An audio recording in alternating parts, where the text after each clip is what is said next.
let's talk about Bitcoin, crypto. So going back to Davos, Jamie Dimon, CEO of Chase, Yes, JP Morgan Chase, he said, once again, that crypto, a waste of time. Blockchain technology is something that's beneficial and here to stay, but he gave a lot of disparaging remarks about Bitcoin and crypto and talked about how it was for money launderers and basically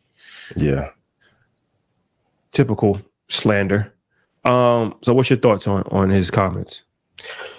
I don't know what Jamie's angle is with this. I know a lot of people say, well, he's worried about it taking over the banking infrastructure. If that happens, by the time that happens, Jamie's going to be retired. But if we know that your traders have been buying it since 2016, I don't know what's the point of demonizing the asset if you're going to eventually offer it to your client base. You can't argue with the returns year over year, decade over decade, highest return of asset. I just don't understand what the angle or aim is, because it's not going to take away from the fervor that people who have been invested in Bitcoin.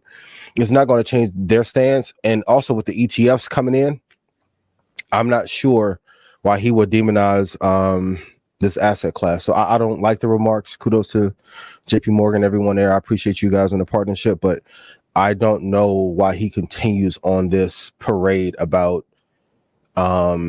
it being like this nefarious asset when that boat. Who paid for the boat? Yeah, who paid for the boat? Like, what? But there's a common theme here, right? If we talk about the greatest investors of our time, even rest in peace, Charlie Munger. I mean, to his death, he has similar remarks. Look at Buffett, who probably arguably the greatest of our time. Now you hear Jamie Dimon when we talk about banking and finance. I mean, at the top of the list, they all have the same kind of stance on Bitcoin.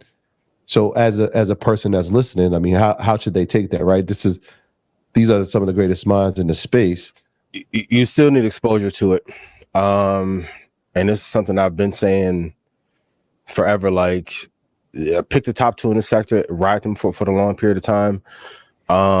Now, some of the altcoins, depending on which ones you're looking at, you may not want to invest in, but once it gets to a place, and it's the interesting part, well, of course they have the partnership with Ethereum, so that may be a part of the reason why he's demonizing it, because Bitcoin has outpaced Ethereum for sure.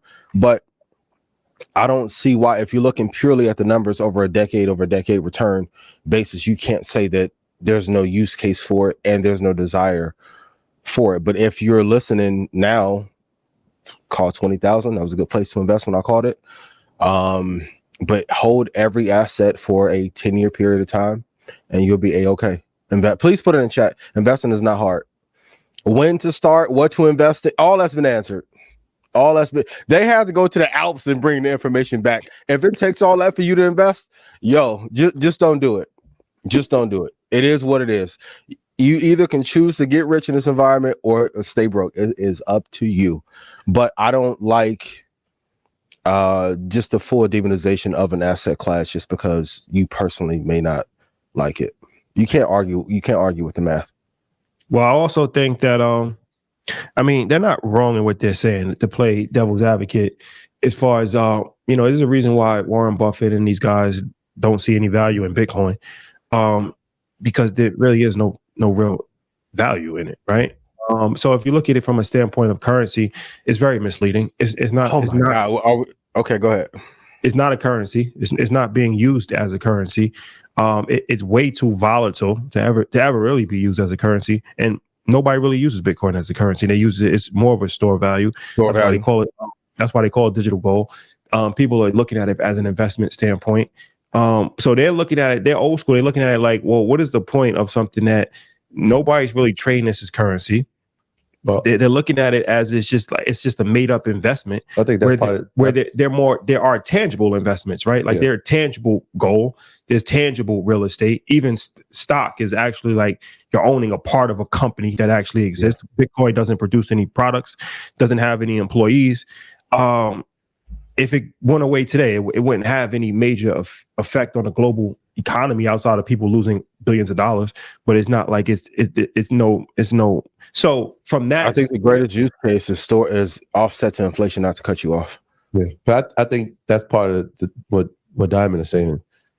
There are people who are using it as currency, and it might not be for the best cause. But for the vast majority of Right. people, there are people use it for currency and stuff like that. But I'm just saying the vast majority is not, just like the vast majority is not trading gold. Like you're not going to your local barbershop and paying him with a shitload of gold. You know, most people have gold and it's being hoarded. So you know, it's Bitcoin. That's how they're looking at it. They're like, well, what is the purpose of this, right? Like, why do we need Bitcoin? Why do we need it? But I will say this: some things are outside the realm of ration.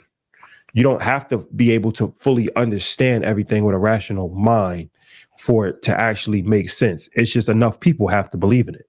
So I think that enough people believe in the idea of cryptocurrency, Bitcoin specifically. It's, you know, what it was supposed to originally have stood for. And I think that would be enough for it to sustain. I don't think it's going anywhere anytime soon. I think it's going to be here. But I think that, you know, from a pure economic standpoint, the economist, old school economist, they're never really going to fully understand it, because they're looking at it like, well, this doesn't, there's no way how you can make me believe that this is worth $40,000 one day, $60,000 the next day, $10,000 the next year, $1 million in 10 years. Like, but couldn't people have said that about, I can't believe I'm taking this out of this argument, but couldn't you have said the same thing about the tech market in 99 or 2000? If we look from 95 to 2005, the market was damn near flat. Yeah, for sure. It's overvalued. Also, the value of the dollar has dropped 90% if you don't believe in fiat currency. And truth be told, cryptocurrency is the revelation of how people feel about the American fiat system and the banking system in one. For years, for 50 years, they told us 7 to 12% maximum was the most that you can get out of an investment to be deemed safe. When there's people in the streets and bodegas who are making way more than that, and here comes a currency or an asset class that produces more, and all of a sudden it's vilified. Why didn't you give us the 15 to 30% that you guys were getting and muni bonds and other shit that you were investing in? So I think people are getting frustrated and tired of saying, well, you're telling us we can only get 5% savings here. Pensions have gone. Retirement plans are going away. I keep talking about this pension fund issue in Chicago and Illinois that no one ever wants to talk about. I think people are getting frustrated as inflation is doubling. It feels like every 4 or 5 years to tell us, well, you can only get 7% return in the market with all this trillions of dollars slushing around. But Nancy and her husband are raking in a fortune in the interim and so presidents. So I think it's more of a anti-banking, anti-fiat position to say, hey, we want higher returns because we know they're possible here. But well, I think that so the tech thing I think is a little different, because those are companies that might have been overvalued, but they still had value, right? Like they still are employing people, they're still making products, they're still adding to society. Now you could say, okay, they're not worth. You could say Nvidia is overvalued. You could make an argument for that, but there's no denying that Nvidia is still a valuable company that is tremendously important in the global ecosystem. That's why I think there's a disconnect as far as with a lot of these cryptocurrencies, where they're not important. The blockchain technology is important. That's what he was saying. Jamie was saying, like, they've been using blockchain technology for years and they're going to continue to use it. But the actual, like, I always say this all the time: if Bitcoin went away today, nothing changes in the world. Outside of people losing money, nothing changes. If Apple disappeared today, the world is upside down. How many people rely, including me, on we're using a MacBook right now to broadcast this, and I'm reading notes off my iPhone, right? If Nvidia disappeared today, the world's in crisis mode, right? There are a lot of companies that if they disappeared today, not only would millions of people be out of jobs, the world. If Apple went away, America collapsed. Yeah. So Yeah. it's interesting. Bitcoin, and by the way, I believe in Bitcoin, but I'm also a non-partisan person, so I can see both sides of the situation, and I think that a lot of it is just mental. But once again, we live in a world where you convince yourself of things, and that's all you really Gotta need. believe. You got it. You if you believe enough. Look, religion. It's all based on. No, I'm just saying it's all based on belief. It's all based on belief, right? Okay. It's all based on belief. Nobody's ever seen anything from 2,000 years ago, 1,500 years ago, but billions of people put a belief into a system, and that's what faith is, right? Believing in things that you don't fully understand or things that you can't see, right? Yeah. That's the most core thing to the human element that we have. And like I said, religion is a perfect example of that. Of a lot of things don't make sense if you really think about it, right? If you look at religious tales, no, they don't really make too much sense in a rational mind, but we overlook that because we have a belief system. So it doesn't have to make sense. Yeah. So I think Bitcoin kind of fits in that world. Don't worry, I'm not going on a religious tangent. I'm just using religion. I'm just using religion as an example. Satoshi's coming for him. But if we go back to the .com bubble, let's run off some companies that were there. Pets.com, Webvan, Boo.com, eToys.com got destroyed by Amazon. GeoCities, TheGlobe.com, Go.com, Flues.com, Dr. Coop. Excite.com. Worth more than all those by 50. Bitcoin is the number 9 most valuable asset on the planet. We went over this. That's crazy. Yep. That's on belief. Also because the other assets were not providing a high enough return. While legislation was passed to block us out of investing in startups that would have given us that kind of return. I agree with that part of the statement. Ian, I think you made that statement earlier when you said they can say what they want, but they cannot deny the returns. We've seen now for 14 years. Yep. This is a very small sample size, right? In terms of history of investing, but 14 years is a sample size of return. And there hasn't been an asset that we've seen that have had these type of returns that I've known of. It goes back to the lack of innovation in America and the United States, especially like on the financial services and product side. For sure. You either can be of the people and innovate for the people, or you can be of the system. You got to pick. Yeah. So and now, obviously with the ETF, the SEC has started to lean favorably in the space. We had some conversations with the USD coin. And so, everything is optimistic in the space. And so that belief becomes more authenticated when you have government saying, okay, we believe in it too. But what I'm saying also is that you beauty's in the eye of the beholder, value's in the eye of the beholder. If you can convince somebody that something is true or something is valuable, it doesn't necessarily have to be true or valuable. If somebody believes that is true or believes that it's valuable, then it's valuable. To say that, okay, Bitcoin is something that it's nothing, right? It's really nothing. It's not like it's worth a home in Cleveland, Ohio, right? It's the equivalent to a single family home in Cleveland, Ohio. So you have one asset where you can actually live, sleep. There's plumbing. There's a door. There's a chimney. Like there's an actual physical place. 40,000? Huh? 40,000? You'll probably get a single family home in Cleveland for 40,000.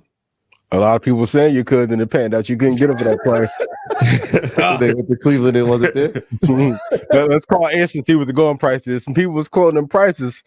They weren't that. They meant the mini home. Mini home. Yeah. Call beyond win.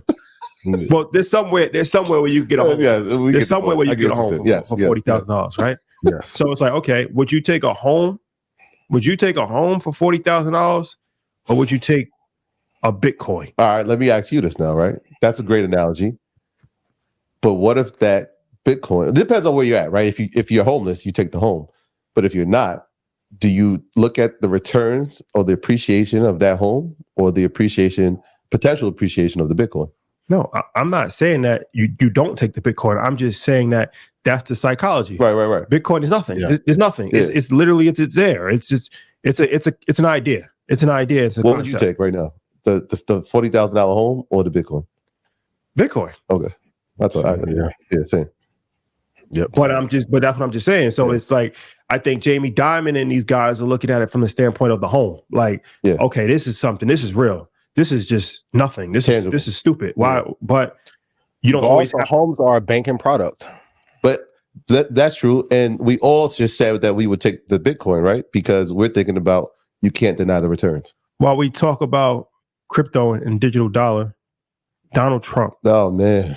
The Donald. What are your thoughts on Trump saying that he's not going to allow a Federal Reserve digital dollar if elected? Well, let's put the context to it, right? So he said that he's going to block the creation. That's if, right? If, big hypothetical, but maybe not. If he's elected president, that he's going to block the creation of a U.S. central bank digital coin, the coin that we had talked about, the CBDC. He said this would give the federal government absolute control over our money. They can take your money. You wouldn't even know it was gone. This would be dangerous to the threat of freedom and will stop anybody from coming to America. So there's a couple of things, right? Like when we think about government playing a major role, and that's one of the big things, right? From the party sides, is like less government, less government. I understand that point on what he's saying, but is it an indication of the entire space? I don't know if it's an indication that he doesn't believe in Bitcoin or in cryptocurrency, because this is the same guy who has an NFT. Well, right. I'm with him on this on a variety. I think I've never been robbed for anything in my life. Like as far as money, I never been on the other end of a robber's revolver, as Nas would say. That's a fact. I never got robbed in my life. The only time I ever got robbed was for my cryptocurrency by somebody that I never knew online. So I'm extremely cautious when it comes to digital assets, especially if the government has their hands in it. I 100% would not be comfortable with a government controlled digital dollar, because who knows? They could just freeze your bank account. Think about how quickly they could freeze your crypto exactly, and take it and audit it and everything. So look, are you playing on the mindset that there's people who might say, like, if government is involved, it is now safer? No, it's not safer. Well, it's not safer. Regulation is beneficial on a certain level, because like I said, what happened to me with Coinbase, that wouldn't have happened if it was regulation. If it was Fidelity, you can't just get robbed for your brokerage account. There's systems in place, and there's recourse. So that is beneficial on a certain level. Yes, for sure. But as far as, overarching control, most of the time when government has control over something, it goes awry, and it doesn't work out in the benefit of the consumer, so the regular everyday person. Whenever government gets their hands in something, it usually 9 times out of 10 is only benefiting government. Yeah. Did anyone think this was a good idea? No. No, right? No. Okay. No.